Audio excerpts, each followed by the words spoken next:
So I'm the CEO of Aura. If you have never heard of us, we make a biometric wearable. It's measures from the finger, which is the most accurate site for many biometrics, and a mobile app and an AI system in the background.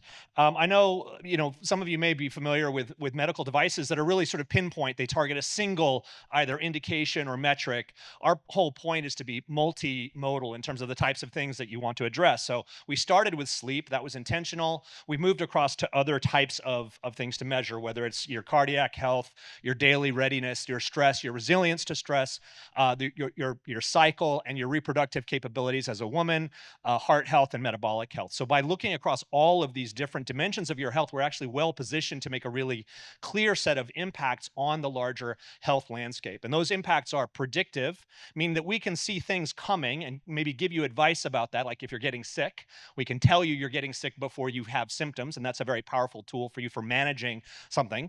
Maybe you're actually immunocompromised, and it's really important for you to understand that an infection is coming so you can change your behavior, or to make long-term predictions that are really preventative and really trying to guide you to make different behavioral choices to make you healthier. So we do that by tracking 50 biometrics, but the most important thing here is not actually the biometrics themselves, it's actually the scale of the data.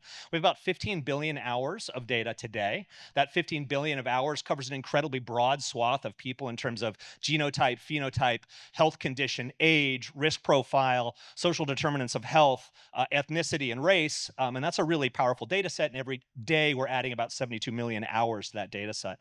When we think about AI, we think about three kind of like powerful ideas. The first is this idea of the doctor in your pocket, which I think JC so obviously kind of has a vision for, and we feel ourselves as something we can fuel with data to help make that doctor in your pocket be both insightful and be reactive and be conscious of you. I mean, think about a primary care physician who's looking at you when you walk immediately into his examination room. They're making assessments of you ongoing. It's relatively infrequent. The next thing, of course, is the fidelity of the data. We want to make sure that the data is both accurate but also highly frequent. So we're monitoring you 24/7. The secret evil plan behind sleep monitoring is that we get to see your body at rest, which means that the signal to noise ratio is very low. We get a very, very high quality signal as a result of your sleep. And then finally, this idea of edge processing, which I think is really going to be powerful when you think about agentic AIs or health AIs. They want to be specific to you, which means that they're going to want to process at the edge where there's a lot of context about you stored on your device, or something that is like as predictive as immediate and as predictive based on local data sensing. So we'll talk about that in a second. So we give you both high frequency and high signal. We're sort of thinking of ourselves as an AI first company. It's really important to think about this as an idea that we want to give you that kind of personal experience, and that personal experience is founded on your context and your data. It needs to be accurate. We want to be able to make sure that we can make a prediction that's right.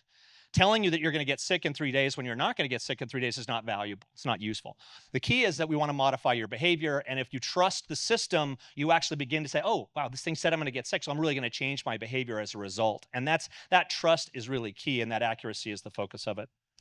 So what do we think about here? We think about medical providers as high signal but low frequency. You go to a doctor, one of your, tens of thousands of primary care physicians, you might go once a year, and that's a very important thing. If that person says you're going to be, you've got an illness, you're very involved in that. But the reality is that's not sufficient for preventative care because you don't have enough time, you don't have enough context, you don't have enough information. So it's very high signal, but mostly in acute cases.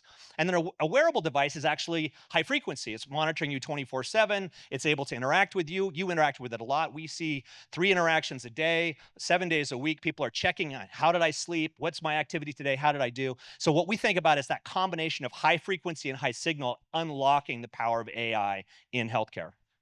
And when you think about processing at the edge, the key here is actually privacy, because health data is some of the most sensitive data that you can have about somebody, whether it's their fertility or their pregnancy status, or maybe even just like their health status and how an insurer might care about that. So our whole vision is let's do as much of the processing and as much of the interface at the edge. And that's really where we think about where we're going to be a doctor in your pocket. We want edge processing, private data with a high degree of fidelity, high degree of accuracy. And why should you care?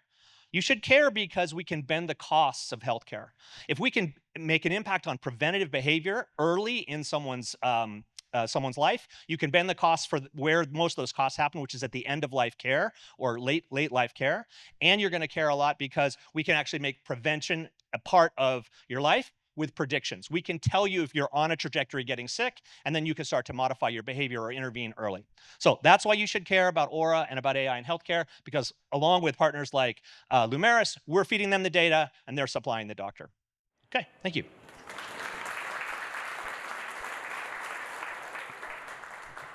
Thank you, Tom.